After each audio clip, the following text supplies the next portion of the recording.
A paz do Senhor, irmãos, que bom nós estarmos juntos mais uma vez. Eu sou o pastor Emerson e é sempre bom ter você conosco ali na nossa escola bíblica online, aonde nós estamos entrando na última lição desse trimestre, o segundo trimestre de 2022, aonde nós estivemos estudando essa lição que nós falamos sobre os valores do reino de Deus, as lições do Sermão do Monte para a igreja. Então, nesta lição, nós abordamos a questão do cidadão do reino, quem ele é, como ele se porta, como esse cidadão vive, como ele responde ao mundo. E nós já estamos nos preparando para o terceiro trimestre de 2022, que nós vamos falar sobre os ataques contra a Igreja de Cristo. Então, se na primeira lição nós estivemos falando sobre quem é o cidadão, como ele se porta, nós vamos ver como este cidadão ele vai responder a estes ataques.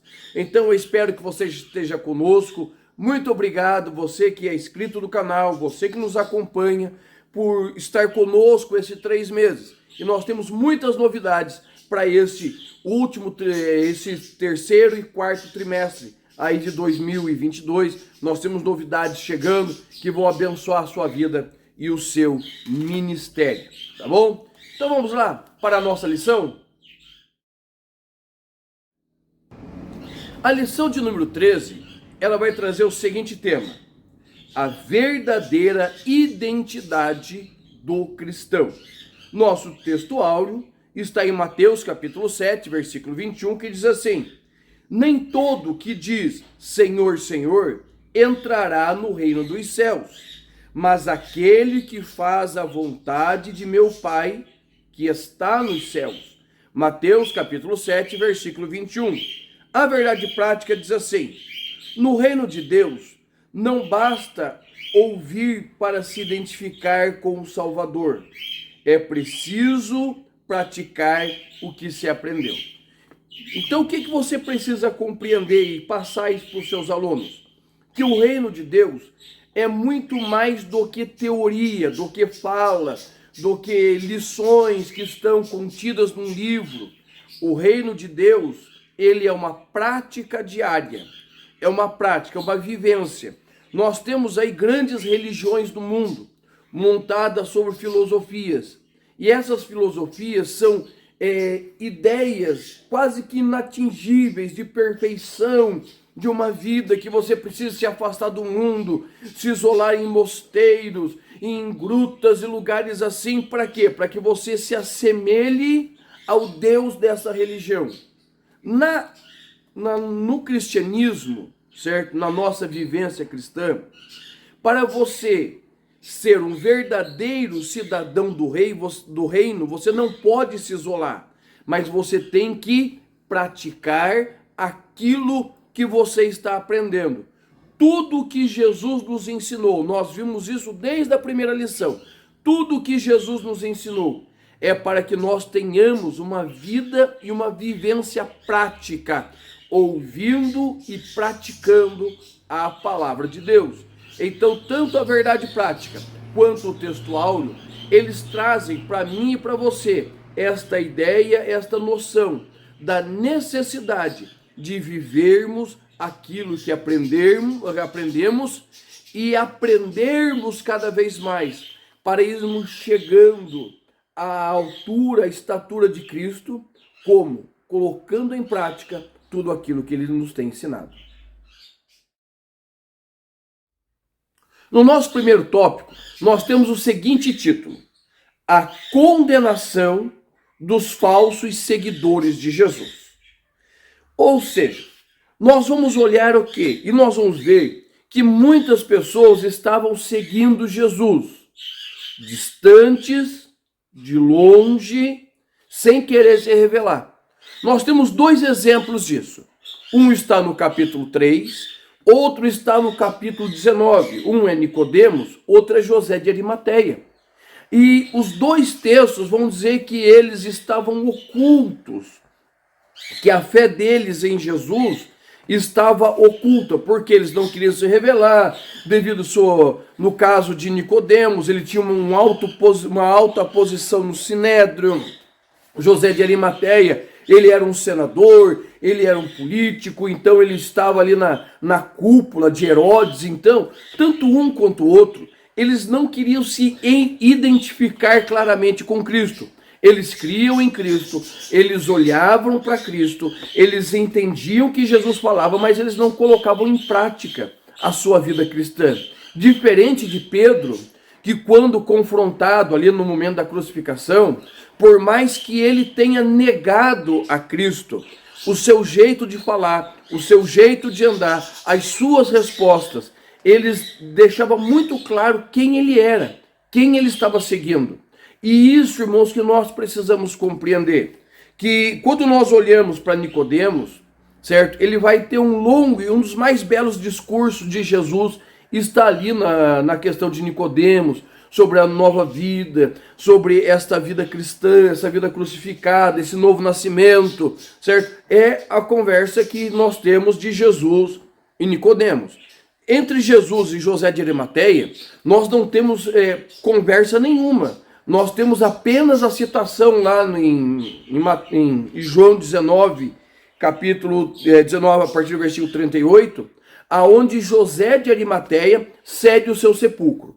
Mas quando nós olhamos para Pedro, a vida de Pedro estava tão intimamente ligada com Cristo, que quem olhava para Pedro via a Cristo, ouvia a Cristo, tinha noção de que ele seguia a este Cristo. Por quê? Durante 3 anos e meio, Pedro e os demais apóstolos andaram grudados com Jesus, aprendendo, ouvindo, compreendendo tudo aquilo que ele os ensinava. Então, muito mais do que simplesmente ouvir de Jesus, a vida com Jesus já estava impregnada em Pedro. E é nesse ponto que nós vamos compreender quem verdadeiramente segue a Cristo. Nós, de novo, nós pentecostais, nós temos um erro, nós somos causadores de um erro muito grande. Que as pessoas que são valorizadas no nosso meio são aquelas pessoas que têm muita eloquência, que exibem talentos, né, que fazem muitas coisas, principalmente quando prega bonito, canta bonito, de uma forma efusiva. Essas pessoas são valorizadas por nós e, consequentemente, essas pessoas recebem notoriedade. E o que nós estamos vendo nesses últimos tempos? Grandes líderes caindo em pecado, caindo em corrupção. Grandes líderes nossos, pentecostais, muitos assembleianos estão caindo. Por quê?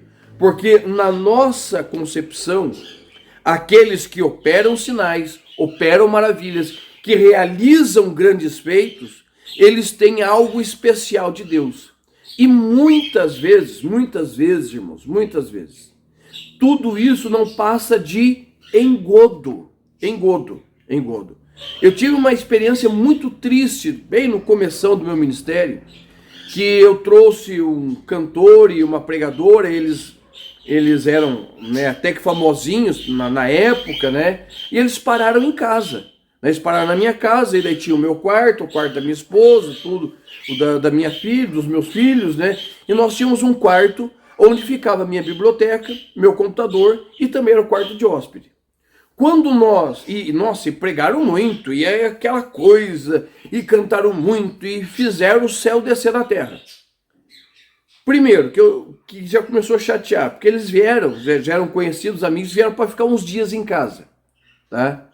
Os dias que eles não tiveram agenda, a nossa agenda foi bem no final do ano, os dias que eles não estavam convidados para pregar e cantar, eles não apareceram na igreja. Não apareceram. Eu sempre morei grudado na igreja. Não apareceram nos cultos. Eles ficaram uma semana conosco, nós tivemos mais 2 ou 3 cultos, eles não apareceram. E depois, quando nós fomos embora e eu fui mexendo no meu computador, o meu computador estava cheio de pornografia. Cantava muito, pregava muito, o céu literalmente desceu na terra, mas quando nós fomos ver, aquilo era simplesmente casca. Irmãos, nós precisamos compreender isso.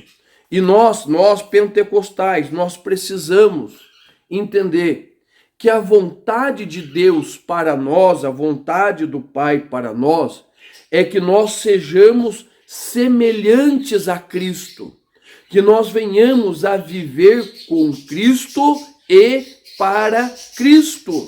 Nós estamos falando de uma vida que espelhe, que reflita, né? Que venha refletir aquilo que o Senhor Jesus fez em nós. Quando nós formos cantar, quando nós formos pregar, tem de ser Cristo pregando, tem que ser Cristo cantando, tem que ser Cristo vivendo através de nós. E é isso que é importante nós compreendermos. Por que muitos vão chegar naquele dia e vão dizer, Senhor, no teu nome, e ele vai dizer, não te conheço. Não é porque não fizeram a obra, mas é porque fizeram a obra de uma forma que Cristo não aceitou. Fez por ganância, fez por dinheiro, fez por fama. E isso, irmãos, não tem nada a ver com a vivência cristã. Nós precisamos compreender exatamente isso, que operar maravilhas, certo? Operar maravilhas, até mesmo os ímpios podem fazer, pelo poder do maligno, né? Nós vamos ver que Jesus disse, né, que no livro de Apocalipse, que nós vamos ver ressurreição de mortos, né? As forças de Satanás ressuscitarão mortos. Nós vemos que o Senhor disse que os falsos profetas falam, mas ele não sabe do que está sendo falado. Nós olhamos para o caso de Moisés, lá no livro de Êxodo, que os sacerdotes de Faraó faziam quase tudo igual o que o Senhor Deus fazia. Ou seja, existem poderes satânicos que também operam milagres. E muitas vezes operam o maior dos milagres dos poderes satânicos, que é a operação do erro, do engano. Sabe? Satanás, ele não cria nada, ele copia tudo. Então, tudo que o Senhor faz, ele copia também. Ele tenta fazer igual. Para quê? Para enganar, iludir aqueles que não têm uma verdadeira vivência cristã. Nós estamos em tempos hoje que as igrejas realmente estão cheias, principalmente as igrejas neopentecostais, que elas oferecem subterfúgios para a fé, amuletos para a fé, que o Senhor nunca deixou. Lenços, óleos, toalha, pedra, enxada. Esses dias eu vi um casal enchendo uma bexiga, né? E essa bexiga estouraria dentro da casa, porque estava o coar do apóstolo, coar da bispa, e traria cura e um punhado de coisa. Irmãos, nós precisamos compreender que quem pratica tais coisas, primeiro, não conhece a Deus, não conhece a Cristo, não conhece a palavra. E o que isso faz? Faz com que aqueles que o sigam sejam cegos guiados por outros cegos. O nosso segundo tópico, ele traz o segundo título: em quem estamos alicerçados. Jesus vai dizer para nós o seguinte, né, que existem dois tipos de alicerce: o alicerce na rocha e o alicerce na areia, tá? E os dois precisam ser trabalhados, olhados e pensados de forma única, porque eles são totalmente diferentes. Tá? Aqui na cidade de Castro, onde eu moro, onde nós cuidamos da igreja, nós trabalhamos diretamente na construção. Então nós pegamos a construção, o terreno vazio, sem nada, e entregamos para o pastor da igreja com a igreja pintada, acabada. Nós estamos acabando uma agora na Vila Santa Cruz. Se você for lá no meu Instagram, tem aqui na descrição, né, as fotos da igreja, vídeos os outros pastores trabalhando lá. E uma das grandes preocupações do meu pastor é a questão do alicerce da igreja. Por quê? Tem muita gente, isso nós temos visto muito por aí, que se preocupam no acabamento da igreja, como a igreja será adornada, mas não se preocupa com o alicerce. Por quê? Porque o alicerce fica escondido, ninguém vê o alicerce de uma casa, a não ser que ela esteja desmoronando o barranco onde ela está firmada. A ideia de você ter um alicerce bem construído é que você tenha condições de levantar todo o edifício, certo? E não tenha rachadura, e não tenha defeito na parede. O alicerce, ele norteia todo o prumo, né? Que ele está retinho aqui, certo? Ele norteia todo o alinhamento, nós chamamos de esquadrejamento, para que esteja tudo alinhado no prumo, esquadrejado. Por quê? Se você começar um alicerce torto, você começa, ele vai bem, até que você chega na hora da cobertura. A hora que você chega na hora da cobertura do telhado, se o teu alicerce não estiver bem esquadrejado, bem alinhado, o que vai acontecer? Você vai ter muito trabalho para consertar, arrumar. A cobertura fica feia, fica torta. Quando Jesus está falando que nós precisamos ter um bom alicerce, ele está falando que a nossa vida cristã precisa começar lá embaixo. Lá embaixo. A nossa vida cristã. O meu ministério só será um bom ministério se ele começar lá embaixo. E o que nós temos hoje? Muitos pastores, pregadores, ensinadores que nunca cuidaram do pátio da igreja, que nunca atenderam uma porta de igreja, que nunca foram nem para a escola dominical.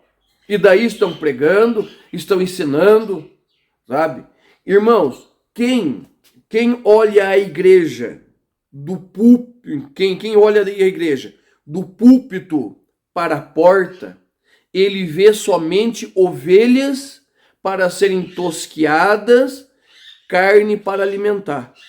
Quem olha da porta para o púlpito, o que ele vê? Ele vê ovelhas que precisam ser cuidadas, que precisam ser abraçadas, ovelhas que precisam ser amparadas.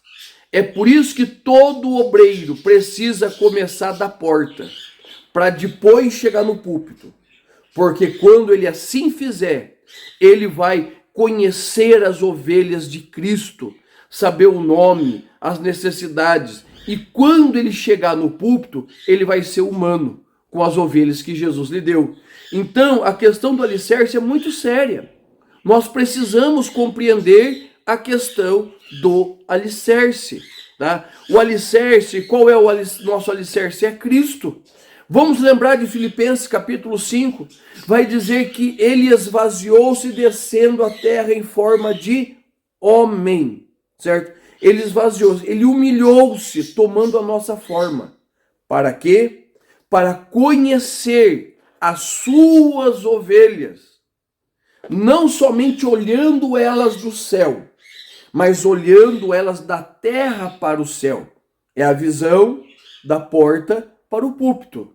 A visão do púlpito para a porta vê somente lã e carne. Quem olha do púlpito, da porta para o púlpito, vê as necessidades. Jesus desceu para quê? Para ser semelhante a nós, compreender as nossas necessidades. Aquele que está alicerçado em Cristo, primeiro, ele vai ter uma vida de oração, uma vida com a palavra, uma vida devocional. Ele vai ter uma vida teológica, ele vai conhecer as necessidades teológicas da igreja. Ele vai conhecer aquilo que é necessário para que haja um bom crescimento, uma boa sustentação. Quando nós olhamos, igual nós estamos vendo, né, essas questões de Pernambuco, Rio de Janeiro, muitas vezes em São Paulo, enchente, cai tudo. A primeira coisa que você vê é que aquelas casas onde estão caindo, erosão, aquelas avalanches, né? o que você vai ver ali? Que elas estão firmadas, simplesmente soltas sobre a terra.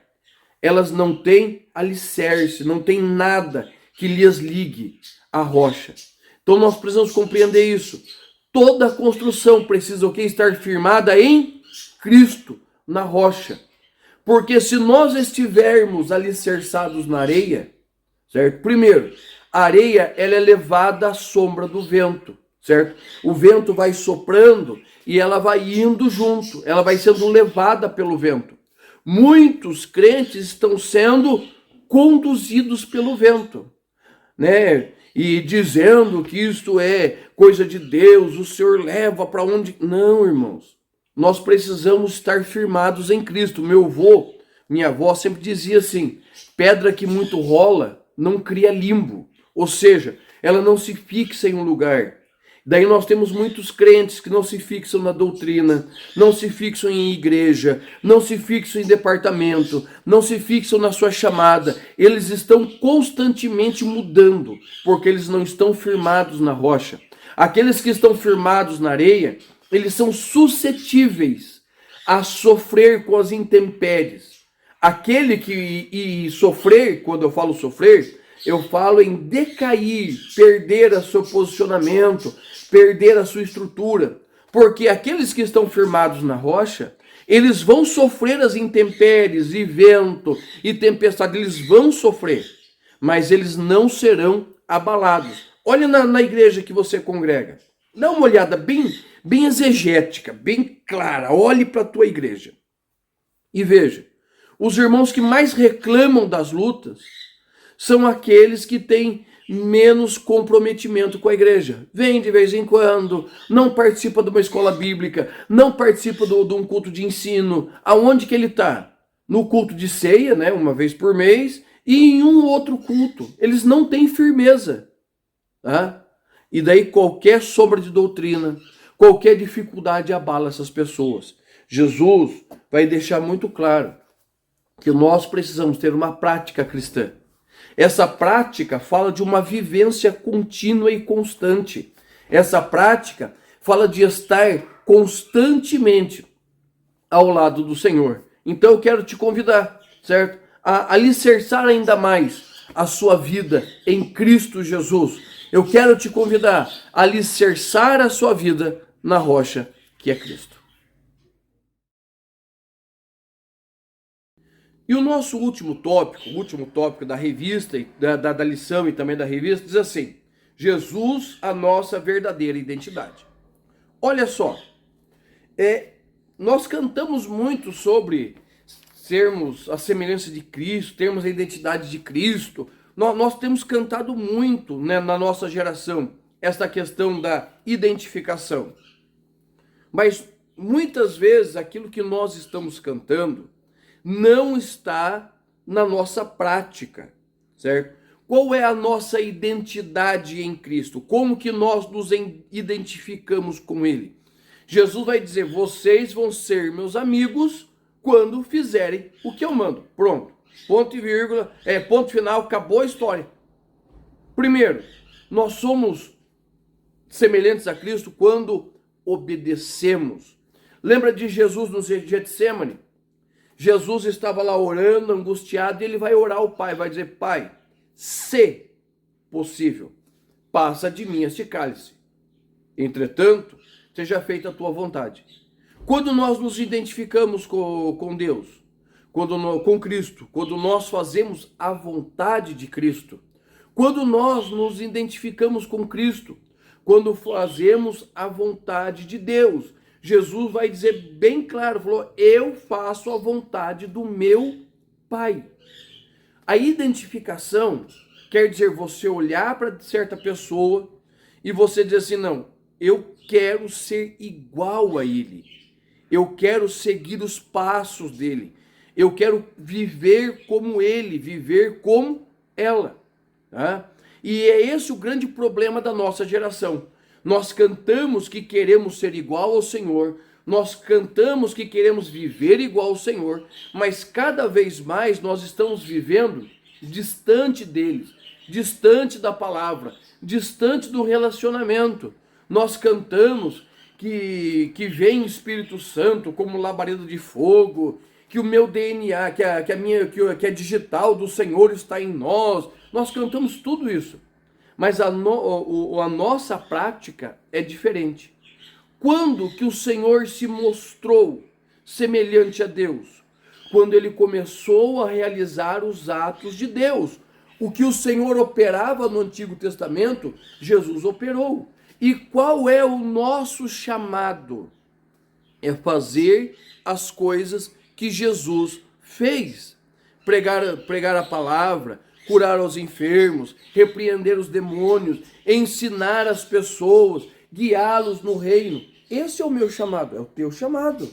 Nós precisamos compreender que, olha só, nós precisamos compreender que seremos verdadeiros servos de Deus, servas do Senhor, quando começarmos a fazer aquilo que o Senhor faria.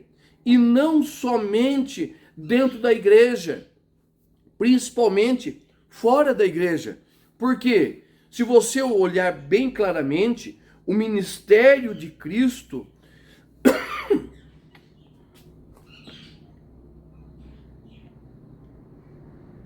ele foi mais enfático fora da sinagoga do que dentro dela. Por que Jesus tinha autoridade para falar? Os versículos 28 e 29 de Mateus 7 vai dizer que o povo se admirava com a autoridade dele. Primeiro, ele era Deus, certo? Não vamos entrar nesse detalhe. Mas segundo, ele vivia o que ele ensinava. Os fariseus ensinavam para que as pessoas vivessem. Isso é diferente. Meu amigo professor, pastor, você quer ver a sua igreja mudar? Viva aquilo que você prega. É muito fácil pregar. Eu sempre digo, pregar é muito fácil. Porque você chega no púlpito e você fala um punhado de coisa. Mas a questão é essa. Quando você desce do púlpito, você consegue viver o que você prega? Você consegue atingir as metas que você colocou no púlpito, que você ensinou na escola dominical? É muito fácil ensinar para os outros.